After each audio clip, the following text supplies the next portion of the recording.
Howard Crowhurst est un chercheur indépendant spécialisé dans l'étude des monuments mégalithiques et des sites sacrés du monde entier depuis plus de 40 ans. En mars 2023, autour de l'équinoxe de printemps, Howard est allé avec une équipe de passionnés découvrir et étudier les mégalithes de la région d'Evora au Portugal.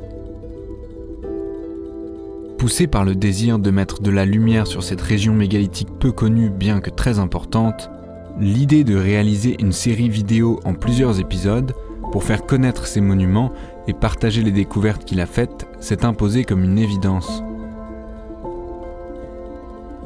Les différents sujets qui y seront abordés sont une introduction au vaste domaine de recherche qu'ouvrent les mystérieux monuments mégalithiques du Portugal. Peut-être cela pourra-t-il éveiller l'intérêt et donner à ces majestueux monuments oubliés l'attention qu'ils méritent. Évora est la plus grande ville et le chef-lieu de la région de l'Alentejo au Portugal. C'est une ville avec un patrimoine et une longue et riche histoire qui imprègne toujours ses murs. Elle a d'ailleurs été classée au patrimoine mondial de l'UNESCO. Elle a conservé, de son riche passé, de nombreux palais médiévaux et de la Renaissance qui en font une ville-musée de l'architecture portugaise. Ses origines connues remontent jusqu'à l'époque celtique grâce aux traces retrouvées d'un oppidum, ville fortifiée celte. L'attestation de la présence des Celtes dans la région et la très dense concentration de mégalithes tout autour du mont sur lequel est bâtie la ville incitent fortement à penser que des monuments mégalithiques ont pu exister sur ce point haut central de la région.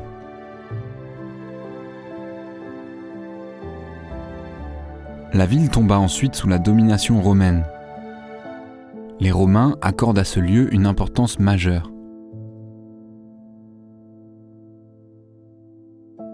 Le temple romain d'Evora est un témoignage de la valeur de la ville à cette époque. Il a été implanté au IIe siècle sur le forum et il est construit sur un plan similaire à celui de la maison carrée à Nîmes. Le temple fut détruit à l'époque des grandes invasions au Ve siècle. Les ruines du temple sont tout ce qu'il reste du forum de la ville. Son emplacement et sa géométrie étant très intéressants, un des épisodes de cette série lui est entièrement consacré.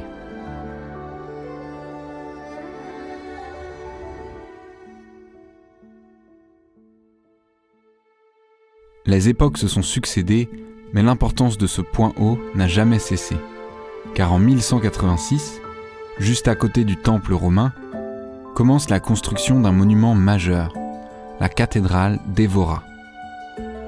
Cette cathédrale est la plus grande de tout le Portugal. Mais un détail a attiré l'attention d'Howard. Alors que le temple romain a été construit bien au sommet sur la partie plate, la cathédrale a été bâtie plus loin dans la descente. Pourquoi ? Cela rend la construction beaucoup plus compliquée, avec beaucoup de niveaux, de marches, etc. Un des côtés de la cathédrale est bien situé au niveau du haut de la colline. Mais la porte d'entrée principale, située seulement au milieu de l'ensemble de l'édifice, a nécessité la construction de nombreuses marches pour pouvoir y entrer. Toute la partie des cloîtres a été entièrement construite en surélevé dans la descente. Pourquoi y a-t-il eu autant d'efforts pour construire ce bâtiment, précisément à cet emplacement ? Ce qui est apparu à Howard, c'est qu'à la limite de cette construction, une latitude très particulière apparaît.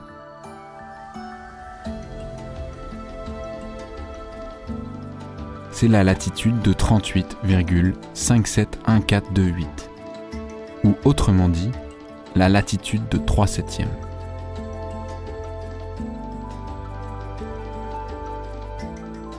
Mais qu'est-ce que signifie cette latitude de 3/7? Et pourquoi a-t-elle une importance si particulière?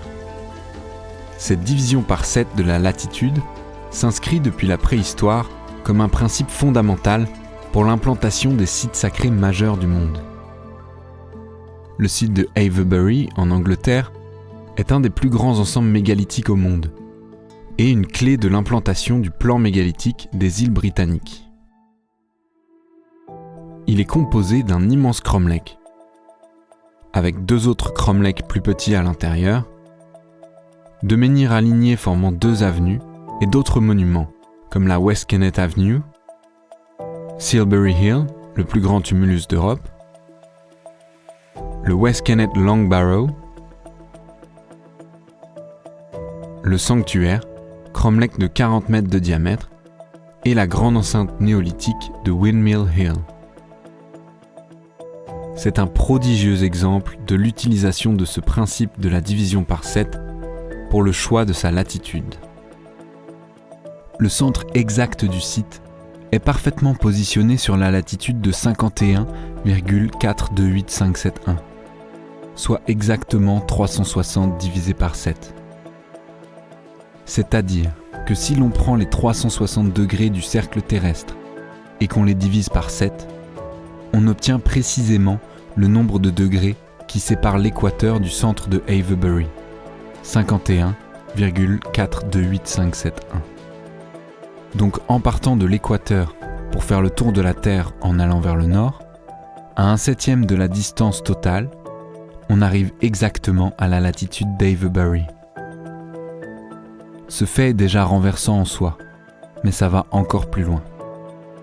On sait que le mètre a été défini comme la 10 000e partie du quart du méridien terrestre.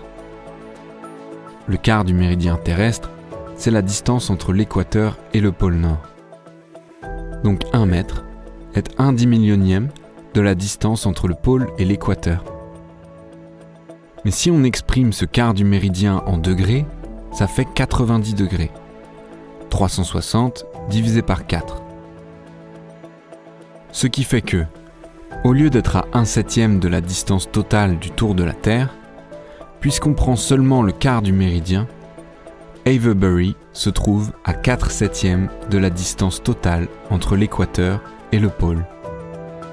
C'est-à-dire que si l'on part de l'équateur pour aller au pôle, Avebury se trouvera à 4/7 de la distance totale. Il y a donc 3/7 entre Avebury et le pôle et 4/7 entre Avebury et l'équateur. Le centre exact du monument divise ainsi le quart du méridien en 3 et en 4.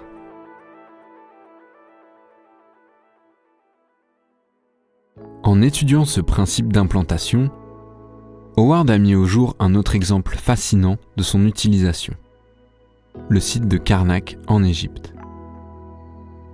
Cet ensemble de monuments sacrés est considéré comme étant le plus grand de toute l'Antiquité. Il s'étend encore aujourd'hui sur plus de 2 km², en un vaste ensemble de temples, chapelles, pylônes et d'autres bâtiments. Le complexe était relié au temple de Luxor par l'allée des Sphinx, qui fait près de 3 km de long. Ce que Howard a découvert, c'est que ce monument, absolument central dans l'Égypte antique, est placé exactement à la latitude de 25,71428, soit 2/7 du quart du méridien terrestre depuis l'équateur. Ce fait venait confirmer son hypothèse de l'utilisation de ce principe dans le choix de la position des sites sacrés antiques. Mais si cela se vérifie pour 2 endroits, il doit y en avoir d'autres. Howard s'est donc mis en quête d'un site placé sur la latitude de 3/7. Et après de longues recherches, il a découvert que l'oracle de Delphes pourrait avoir été placé selon cette division. Mais la ville de Delphes est placée un peu au sud de cette latitude. Les textes racontent qu'il fallait monter dans une montagne, le mont Parnasse, pour aller voir l'oracle. Or, c'est en allant sur cette montagne au nord-est de Delphes que l'on atteint la latitude de 3/7. Cette montagne et son sommet sont particulièrement vénérés depuis l'Antiquité, et on en retrouve de nombreuses références dans la mythologie comme un lieu sacré d'une très haute importance.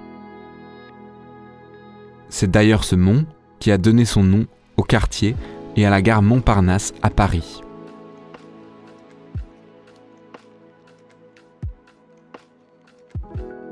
Howard a donc longtemps pensé que la latitude de 3/7 avait été uniquement marquée par l'oracle de Delphes.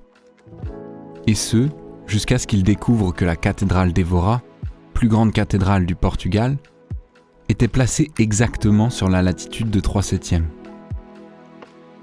Qu'est-ce que cela peut vouloir dire ? Est-ce qu'il y avait des monuments mégalithiques à l'endroit actuel de la cathédrale ? L'existence d'un site mégalithique à cet emplacement n'est pas connue. Mais la région autour du mont regorge de monuments mégalithiques très importants, comme le dolmen de Zambugero, le plus grand d'Europe, ou les magnifiques cromlechs d'Almendrez ou de Portela de Mogos. Howard a aussi découvert que cet emplacement est au cœur d'une géométrie reliant les sites mégalithiques des alentours à la cathédrale, indiquant clairement l'importance de ce point pour les bâtisseurs. Ce sujet sera davantage détaillé dans un des épisodes à venir. Mais si à Évora, la latitude de 3/7 a clairement été marquée par la cathédrale, d'autres monuments ont-ils été placés dans cette ville sur cette même ligne ? Pour le découvrir, Howard a suivi cette ligne de latitude à travers les rues d'Évora. Il a d'abord trouvé des vestiges de bâtiments et de constructions romaines.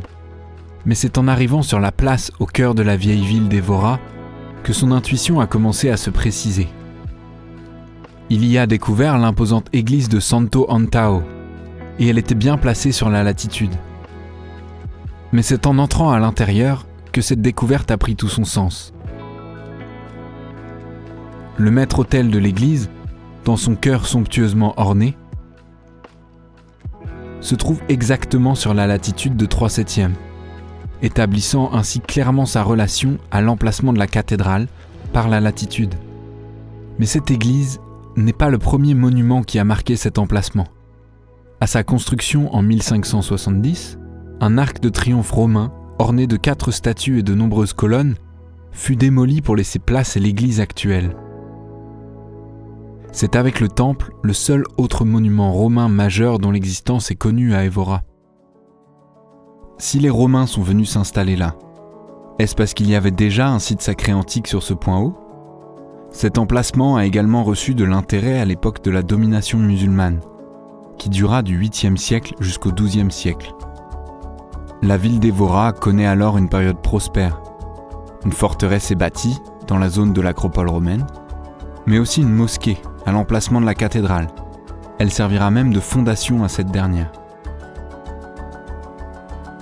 Les constructions successives de monuments majeurs à différentes époques et la présence massive de sites mégalithiques avec une géométrie qui les relie à cette position indiquent que cette colline, ce point haut à Évora, a toujours eu une très grande valeur.